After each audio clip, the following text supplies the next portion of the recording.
apples. Why yes, this is the poster of the film. What makes you ask that? Wolf Tracer's Dinosaur Island is a movie made by Wolf Tracer Studios. And before we do take a look at the film, let's go ahead and talk about these people for a minute. Wolf Tracer Studios is an animation studio founded by a guy named Colin Slater. Now, as for Wolf Tracer Studios, you might know them for two of their films. There's Rhapsody Street Kids Believe in Santa, one of the worst Christmas specials ever made. And then there's Wolf Tracer's Dinosaur Island, the movie that we'll be watching today.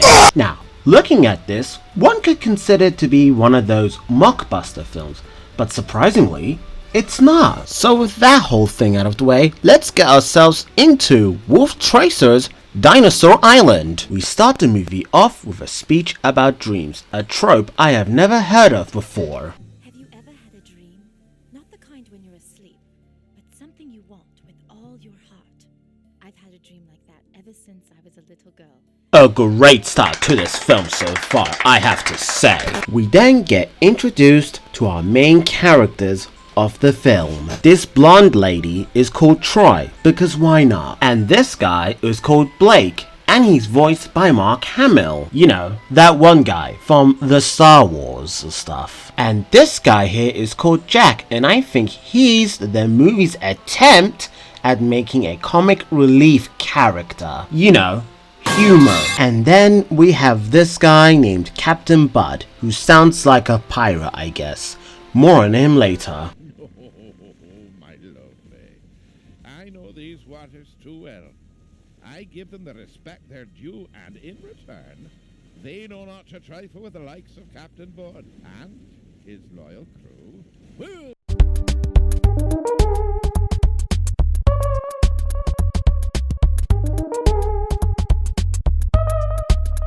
So after that whole thing, the group then comes across a storm. And so a bunch of things happen here and there, and then they hit a giant wave, and that's about it. So after that whole thing, Blake then wakes up on the beach, and then he finds Troy and then Jack. And so after exploring a bit, the gang then find an area full of shipwrecked ships. But if you eliminate the impossible, whatever's left, no matter how improbable, is the truth. But what about all the people? Wouldn't there be search parties? How could this happen? Good questions, Blake. All with one thing in common. They all have answers, and I'm going to find them. Okay then who was responsible for this piece of shit? Oh yeah, that guy. After that, the gang then encounters a dinosaur. Jack? Hello? He's eating our house. Who's eating our house? That dinosaur right there, lady. My god, this movie is just so boring to watch, and I mean that. That big dinosaur.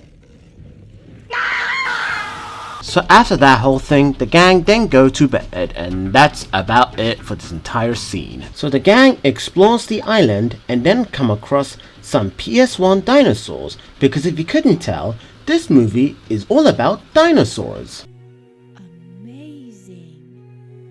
Aren't those supposed to be extinct? You know, museum, bones, dead? Look at it. This is fantastic. I would disagree. But then, out of nowhere, raptors then start attacking. And so, one epic battle commences. Troy! Get back here! What do you say we, hide? Agreed. Come on, Smiley. Over here. Hungry? Eat this. So after that whole thing, Blake goes and picks up the flare gun, but then falls down a hole because plot reasons. But before Troy and Jack can do anything, they are then chased by raptors because Five Nights at Freddy's. Then Jack gets grabbed by a pterodactyl because why not? And then he lands on a branch on his balls. And the joke here being is that he landed on his balls. You know, at this point, I wouldn't be surprised if this whole film was part of some sort of money laundering scheme, because it certainly feels like it at this point. Meanwhile, Blake, who is stuck in the cave, looks around and manages to find a way out. But he then runs into the other two guys, so everything's a-okay, I guess. He then shows them some writing on the wall, you know, Indiana Jones stuff. After that, they then come across an abandoned PS1 pirate ship, and on it seems to have a book of some kind. As the storm reaches its pinnacle, yon passage be clear to pass. What be the cause of such a passage, or its heralding fires, yet are to be found. But the treasures of eons can be had by he who knows its secret.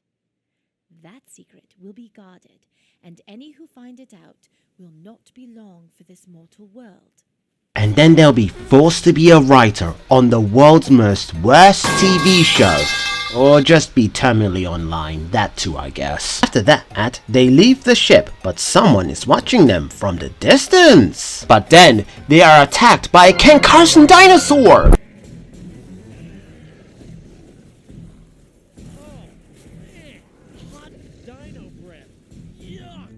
Ooh, I'm gonna be all up in those feet. Oh, I'm gonna just be...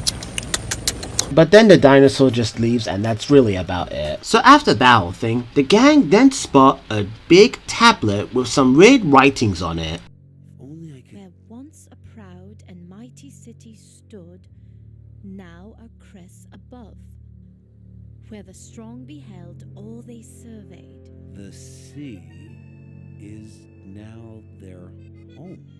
How did you know that? Just a good guess. I used Google Translate. But then, they find an ancient city that's powered by Source. And just behind the tablet, the gang then finds a guy named Clive. What are you following us for? Don't have a lot of choices. Not many people to follow. Hey, kid, who are you?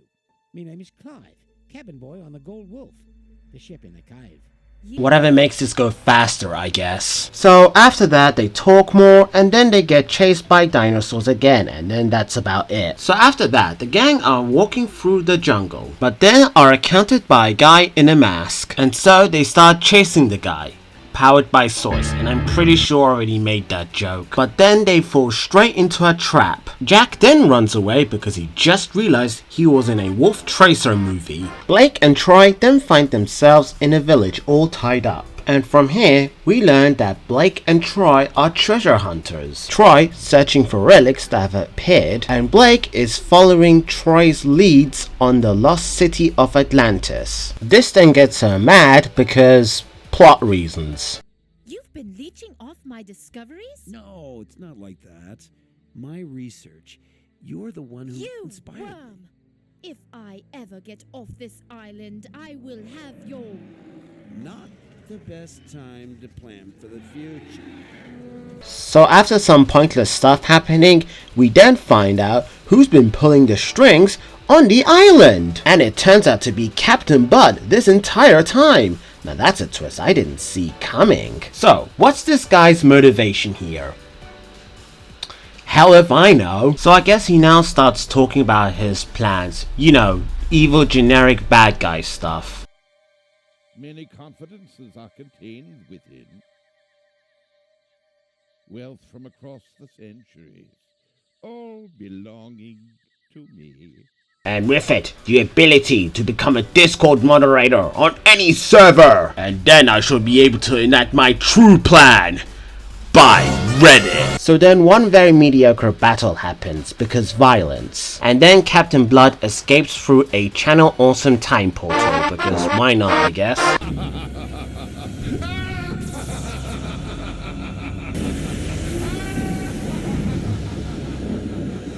So after that whole adventure, the gang get themselves ready to go home. But before they do, we then get an emotional goodbye from the Triceratops. We've got our home, you've got yours. But we'll be back. We've got a sunken city to find. Now go on. It's so beautiful! And so, with everything all wrapped up, the gang finally leave the island. But then, a T-Rex comes out of nowhere, and it's being ridden by Captain Blood!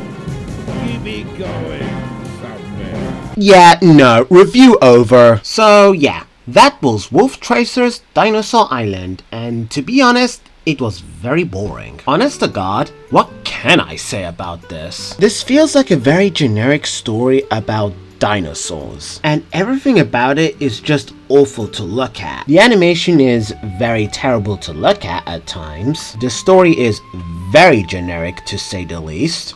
The characters are so forgettable that you'll forget about them by the next day. And apparently, for the people that worked on this, surprisingly, they got themselves a chief science officer. I don't know why you would need one in the first place, but this really does make it feel like it's a money laundering scheme. Now, there's nothing wrong with making something that ends up bad at the end of the day. You're just learning from this experience. But in this instance, this really feels like it was just made for money. I don't know how else to end this video. BB belt, BB belt, BB belt, BB belt. Alright guys, before I leave, I have some places you can follow me by. A Twitter, I have Milquetoast Takes there. A Ko-fi if you want to donate. Now, you don't have to, but if you do, it's really helpful and everything. And yeah, that's pretty much it. Okay, bye.